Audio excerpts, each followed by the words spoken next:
No, I had something I literally just got done talking to the guys about, and I just didn't think it was appropriate. You guys like the inappropriate things. You wish I'd say more. Yes. It's good for ratings. What we got? James Malik McLean made his Penn State debut last weekend, scored a touchdown. What did he do from the time he stepped foot on campus to last Saturday to earn that playing time? You know, he's been a really nice addition physically. He's been a really nice addition culturally. He got here a few days late after the semester started. It was like a scramble. He did extremely well academically, continues to do well academically. He's always got a huge smile on his face. He's helping on special teams. He's helping on offense.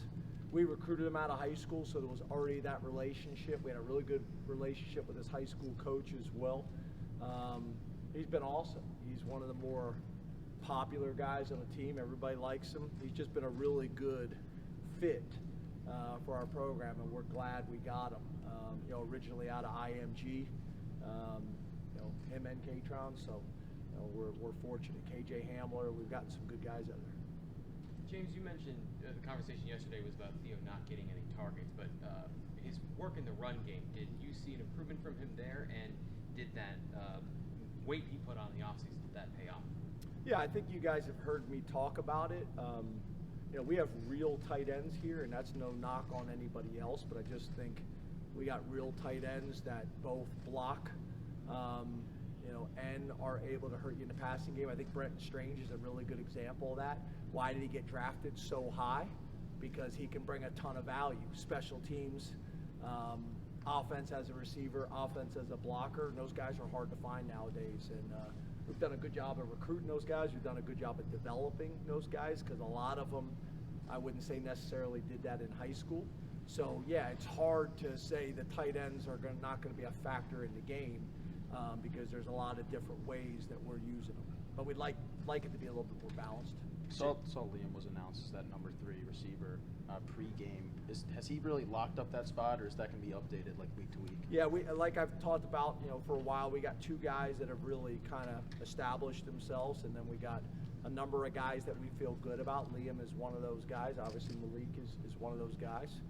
There's a number of guys that are competing and will continue to be a weekly competition. Do you expect to have Amari Evans this week?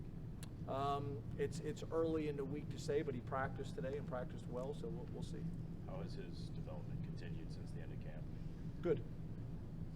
James, you mentioned yesterday some bumps and bruises for Hunter. We saw a couple other centers involved on Saturday. Can you talk about where the center depth is right now with Nick coming back after last year missing time and what Ruli's been able to do as a walk-on? Yeah, Ruli's been really good for us. We've been pleased with him. He's a hard worker. He continues to get bigger and stronger. Obviously, Nick is a guy that almost became a captain. Is so well respected, kind of within our program. But we do got some bumps and bruises, and we do got some guys that are fighting through. There's some flus going through, or some sickness going through campus that we're dealing with a little bit right now. But good. I think Venga's another guy that's played center for us and can do it as well. I wouldn't say he's a traditional center at 350 pounds, but he's got the ability to do it. Can you comment at all on Abdul's situation and his status? Yeah, as you know, we don't talk about those things publicly. Obviously, it's being handled and dealt with internally. This is new to you guys. It's not new to us, as you can imagine. James, you proactively mentioned K-Tron before your press conference the other day. And I'm just wondering what is kind of behind that. Do you think maybe he's not getting some of the visibility that maybe he should? Or because typically when you say that kind of stuff, there's a reason behind it. Yeah, I think in general, I just think there's guys on our team that our coaching staff has a ton of respect for. And when we talk to football people, Coach Groh came here this summer and spent a couple days with us, and he raved about K-Tron and guys like K-Tron within our program. When we talked to the NFL scouts, I hope from our fan base and from our media that he's appreciated externally the way he is internally by his teammates and the coaching staff.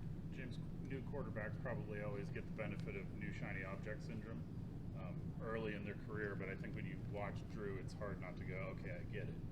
How does that feeling sort of reverberate through a football building when you've got a guy that makes a debut like that, and how do you manage short-term and long-term expectations for a guy like that? Yeah, I think you guys have gotten a chance to see him last year and then a little bit in practice. So you're getting to see him kind of more extensively now and forming your opinions. We have kind of felt this way for a while.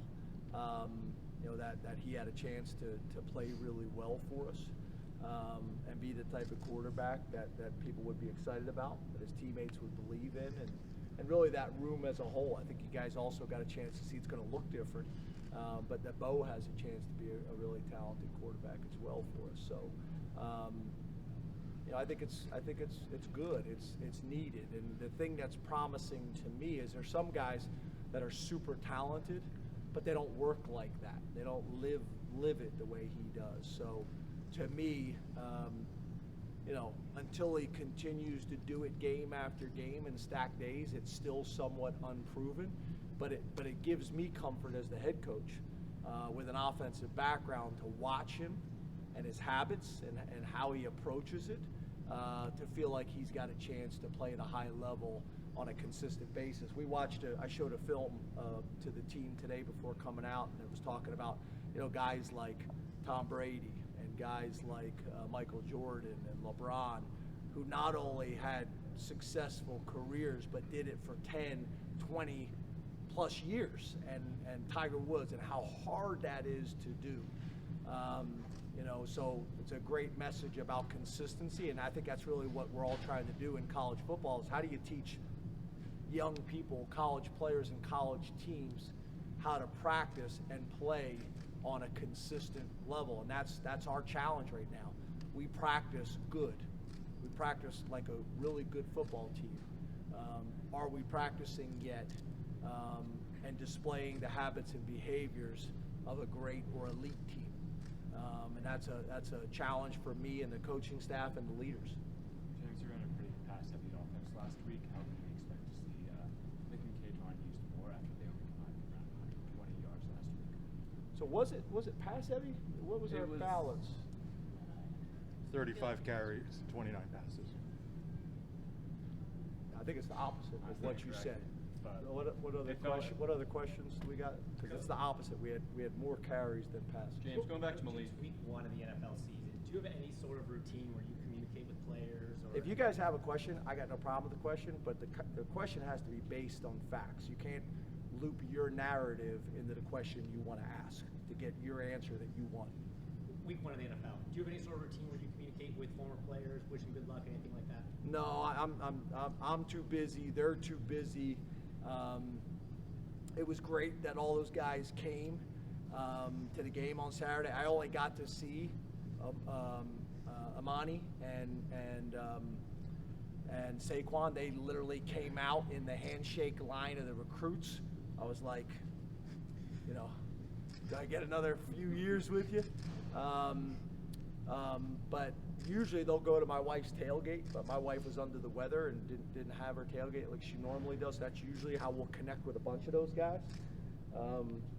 But I don't get to interact with them a little bit. A lot of times I'll get a text, say, hey, I'm coming into town, and then I connect them with who they need to be connected with for tickets and all that kind of stuff. Micah actually spoke to the team Friday night. He didn't get to do his share that most of the veterans get to do before they leave, because his third year, the season got canceled, as most of you guys know. So he did his share Friday night before the game, which was really cool to hear our players, his perspective, not just now, but looking back at his career and what he appreciates now and what he sees now that maybe he didn't see at the time. What has JB brought to the line, offensive line? He's just so physical. He is a physical presence. Tries to finish people. Really is able to get movement. He's powerful. He's 330 pounds. He plays with a nasty disposition and demeanor, which we need. Typically here at Penn State, especially on the offensive line, we've got a bunch of really good kids. And it's hard to find those kids that can flip the switch and turn the nasty streak on when you need them to. James, going back to Malik, you talk about him having an impact culturally. How has he evolved as a leader in that wide receiver room? Yeah, I think it's hard to come in and say you're going to be a leader from day one when you don't have the relationships, but he's built those relationships and he's earned the respect of the room through his actions and his attitude and his work ethic. Thank you, Coach. Thanks, guys. Thank you.